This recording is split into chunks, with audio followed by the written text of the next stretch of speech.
Hi, I'm Peter Rose, founder of Longwood Currency Trading, and I want to talk about a dangerous trading assumption that I'm afraid most of us as Forex traders and traders in general are making as retail traders. It's early March of 2024, and I put a date on these videos to give context to the time that I'm speaking in, but please note that the material is not context dependent. I don't talk about what I think is going to happen with the next NFP result or whatever. I talk about NFP in general and its effects toward trading or whatever. So those of you who are watching my videos, you've asked me, why do you always give a date to your videos? Won't the information be outdated? No, that's why I give the date, because the information is about trading, not about what's happening, for example, the crisis that's going on right now in the prop industry and all the backlash from that. I don't talk about that because it's a problem that's happening currently. It isn't a problem that's a real problem. The real problem, the real dangerous assumption that you may be making as a Forex trader is that you're trading for the income. You're trying to replace your job income and everything is going to be okay. Well, it's not going to be okay.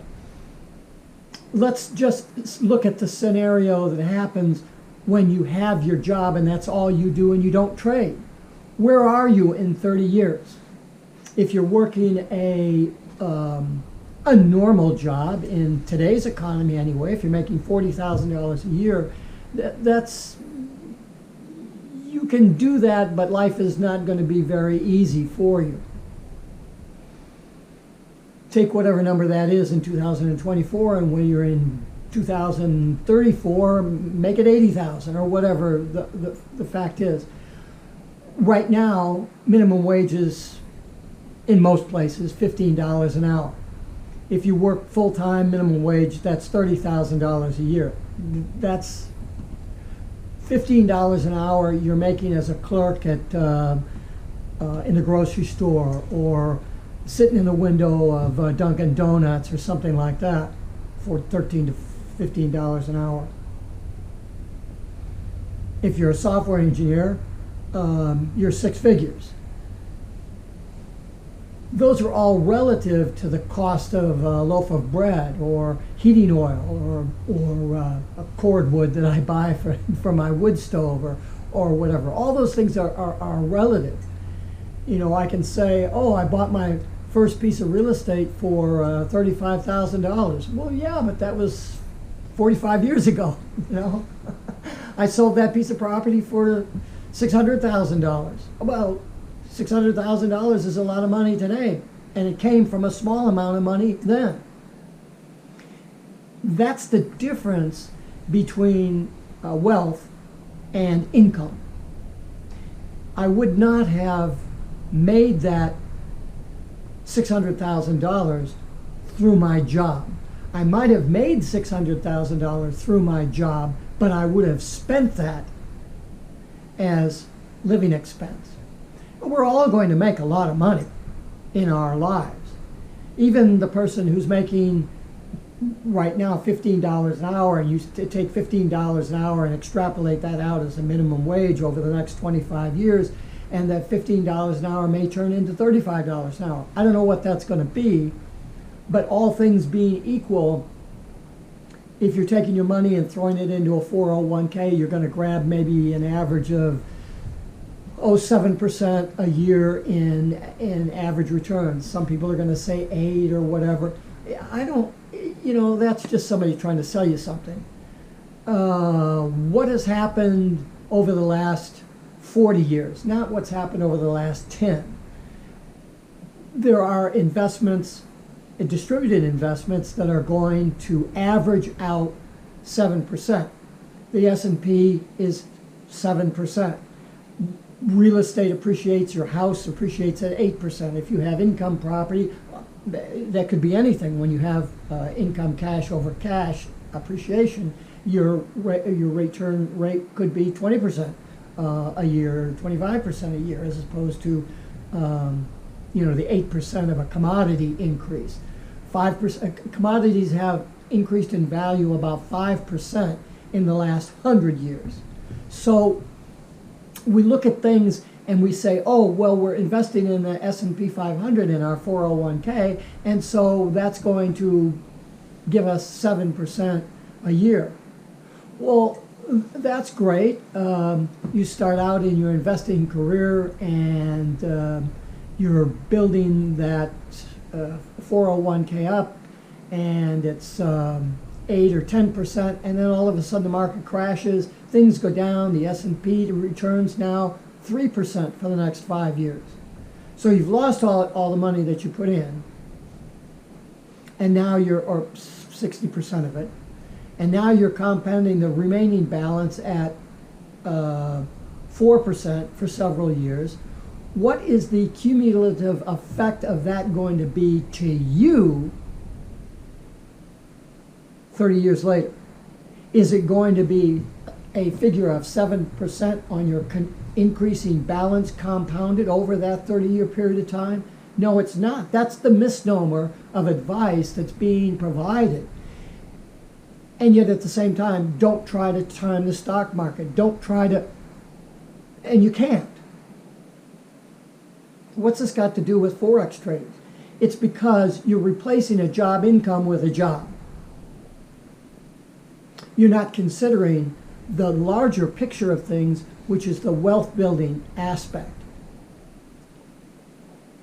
It's not going to do you any good 30 years from now if you've replaced your job income by trading a Forex or trading penny stocks or whatever, gold or old tires or whatever it is that you're going to trade, if you're replacing your income from that. Income has to be a significant amount of money, and significant means that you have to pay all your bills from your income. You have to pay all your bills, all your wanted expenses, which is you choose to live in a home that has a mortgage that's in today's dollars $2,500 a month, as opposed to putting more money down or buying a lesser value of property and having a mortgage of $800 or $900 a month. When I moved, got divorced, and bought a condo so I could be close to where the kids were going to school. And the condo was $190,000 to purchase. And I had plenty of money, but I qualified for $190,000 of financing. I could have put 10% down, paid the mortgage, and been very happy and comfortable. The mortgage would have been, I don't know, $1,800 a month or whatever it would have been at that point. 17. I don't know. I don't know what it would have been. Mortgage rates were 5% back then, so you figure it out, 5% on a couple of $100,000. But I didn't opt to do that. I put $100,000 down so that my mortgage was $90,000, and so that my payment was $650. And it's a good thing that I did that, and I did that purposefully by looking out the future and saying, what happens if I lose my six-figure software engineering job?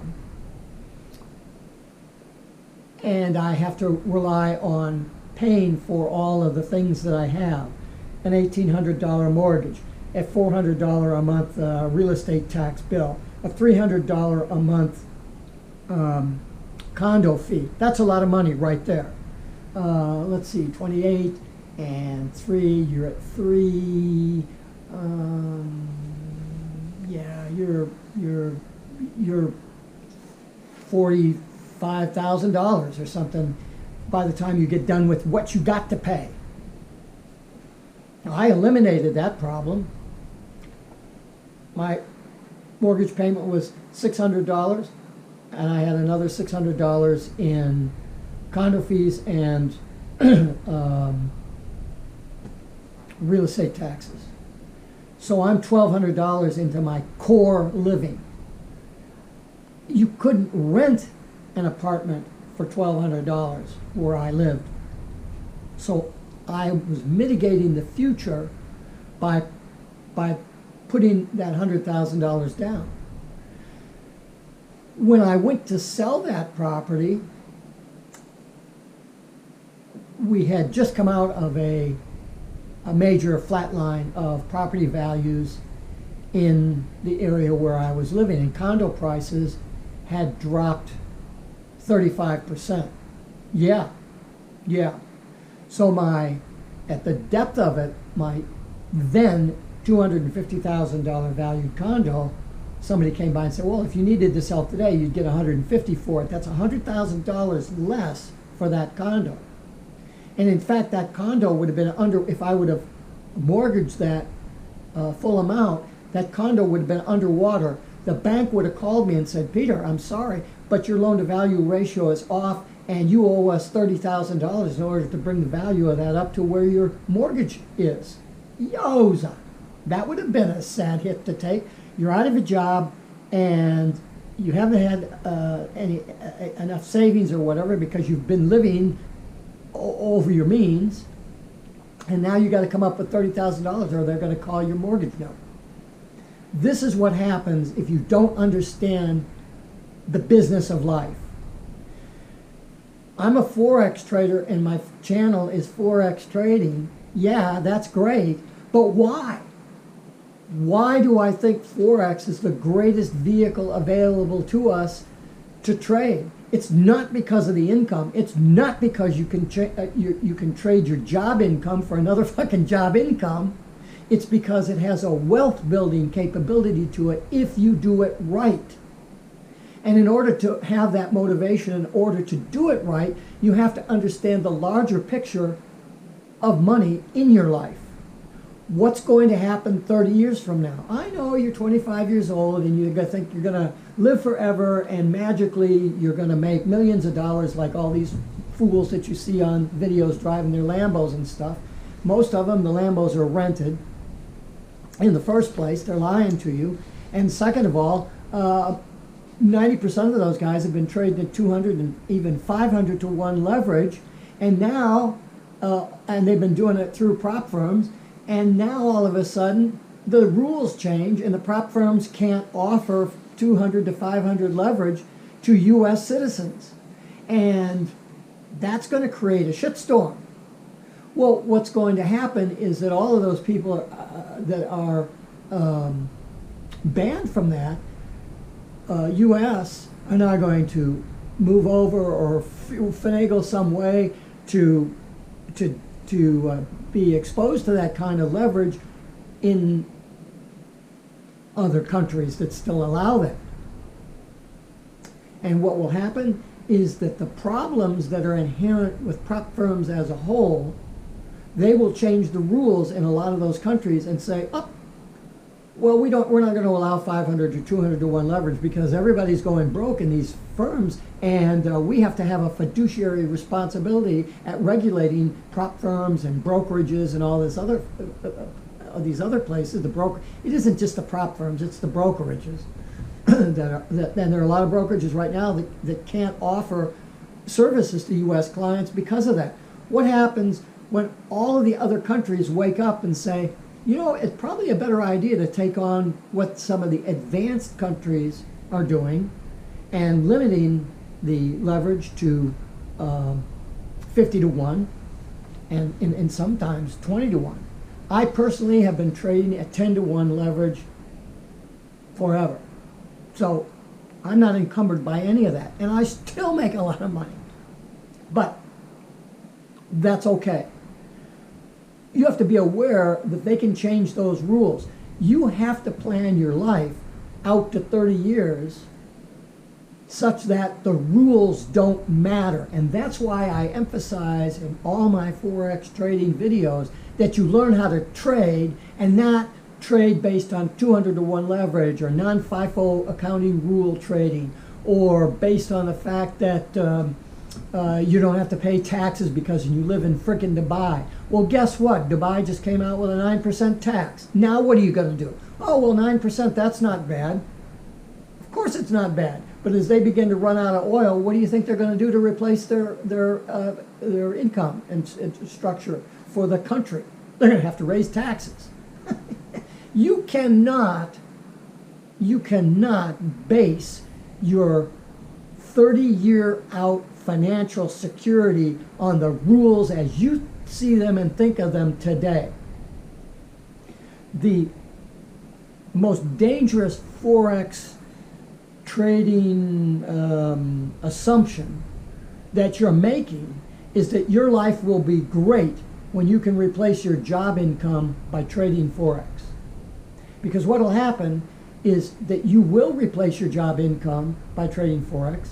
You'll quit your Forex job and you'll only know how to trade to get that amount of money. The rules will change, inflation will go up again, and now instead of a $1,400 a month rent that you're paying and sharing with 4 other people, so you're only paying, or maybe it's $2,400 and you're sharing with 3 other people, so it's only $600 or $800. Now all of a sudden you're 30 years old, 40 years old, you've got 2 kids, you can't multi-share with that.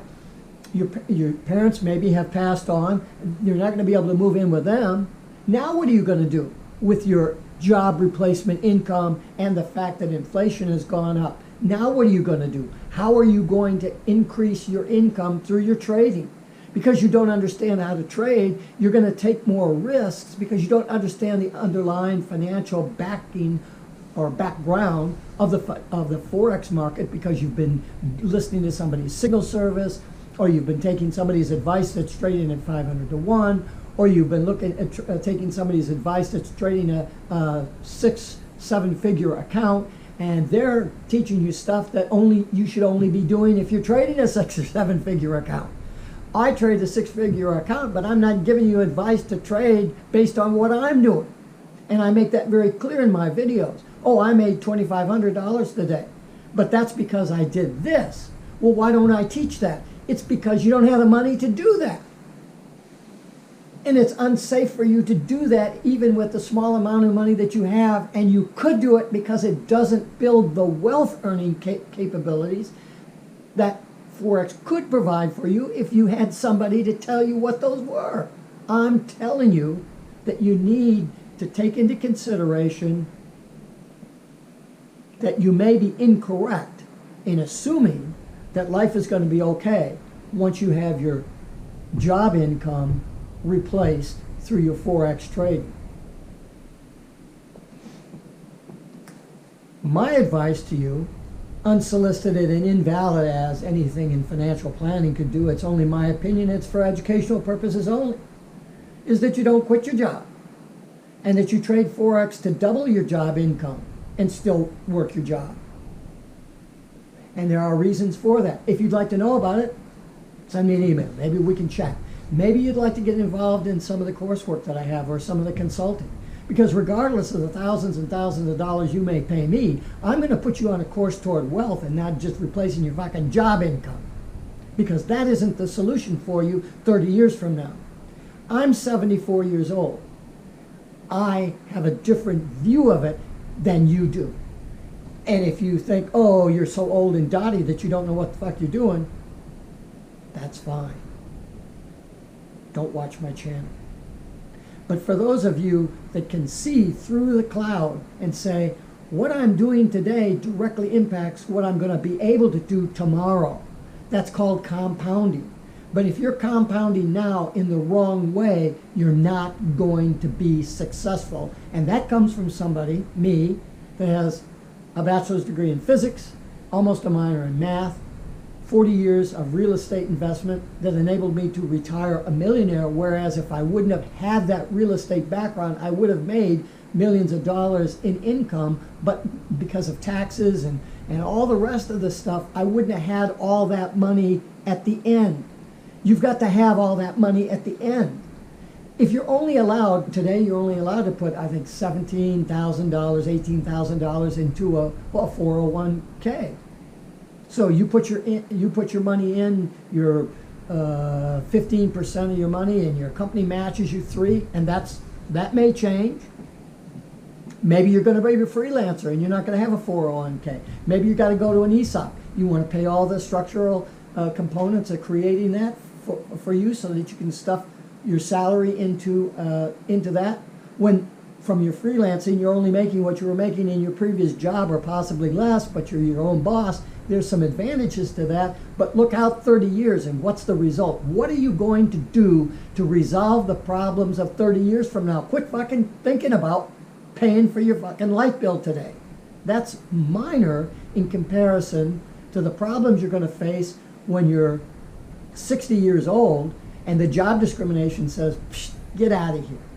Or they say, get out of here, and when you go for your next job, there aren't any jobs for you because your skills are outdated, and so now you find yourself schlepping through the aisles at Walmart, stacking shelves.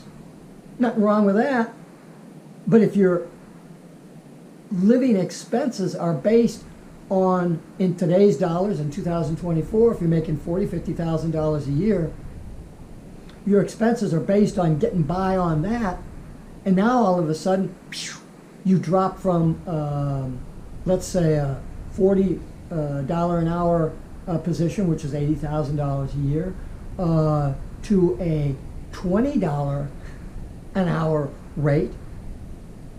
What does your current situation look like? And you have to liquidate your 401k. You've got to sell your boat. You sell your car. You got to buy another car. You sold a car. You had to pay off that note. And now you got $3,000 left, or maybe you were underwater on the car and sold it for less and had to come to the table with money. What is your situation going to be like when you have to drop a ratchet down when you're in your prime earning years, let alone when you're 60 and have to do that? The most dangerous Forex trading is something that you can make is that you're trading for income.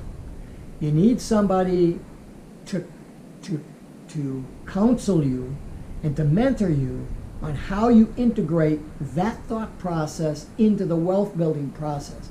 How do you build wealth while you work to replace your job income? And when should you quit your job to do your Forex trading full time? And of course, that brings up the thing is, well, I'm trading so I can replace my job income because I hate my job. Really? The statistic that I'm aware of is that 85% of the people out there working, W-2 working, hate their job. That's really sad. So you're working for the paycheck. How big do you think that paycheck is going to be when you hate doing what you're doing? What do you think your longevity at that particular job is going to be when you hate your job? You're working at this crummy job that you hate, and it's paying you crappy money to do that. And it's giving you crappy advances that won't even keep up with inflation. And then all of a sudden, there's a downsize of that job, and all of you hit the streets. Now, the skills that you have developed because of the type of job that you're working, everybody has those skills. Because it's easy, and everybody hates their doing it, but you're working for your income so you can pay your bills, and then you're going to go out to dinner or go clubbing, and you're going to drop $100 a night and whatever it is that you do, and you're eagerly anticipating the next paycheck because you're cash short. So what are you all going to do? That's supply and demand. That's Darwin at its best. Now you've got everybody out there with the same skills that you have. What do you think that happens to the value of money that somebody is going to be willing to pay you? You have to understand that if you're not generating 5 to 10 times what they're paying you in revenue that they're gaining, they have no reason to hire you. That's the economics of the workplace. You're a capitalized asset, just like you capitalize the value of an income property that you purchase. What's the cap rate on it? That's what the is. Do you know what the cap rate on an investment property is? How it's calculated and why it's important and why investors look at cap rate? You have to look at your Forex trading as a cap rate because it's an investment. And why do you invest? You invest for the future, not for tomorrow to go out clubbing. Oh, God. Be very cognizant of the dangerous Forex trading assumptions that 99% of you all are making. You need to rethink what you're doing. If you need help trying to get started and thinking about that, send me an email. I'd be happy to chat with you at no charge. I'll be happy to put you on the right path. I'm an educator. I've been teaching karate for 55 years, martial arts. The thing that was given to me by my martial arts master 55 years ago was, once you have accomplished something, you have a responsibility to share that with others. And in fact, that's one of the requirements that I have for people that are getting ready to ascend to certified first-degree black belt level, is that you have a willingness to go out and find two people that you can directly and positively affect, such that they in turn have the desire to go out and directly and positively affect two other people. And that's how society gets better, when people have that as a goal. That was the responsibility that I was given by my karate master to pass on to those who would teach, who I would teach. And now, because I'm doing currency trading, and I know how to do that because I've taken my 40 years of real estate investment and brought that into the currency trading arena, as well as all of the other financial training and education that I've had. I've been looking at financial markets since the mid-1970s. I have that ability to share such that I can directly and positively affect your life through the information that I have.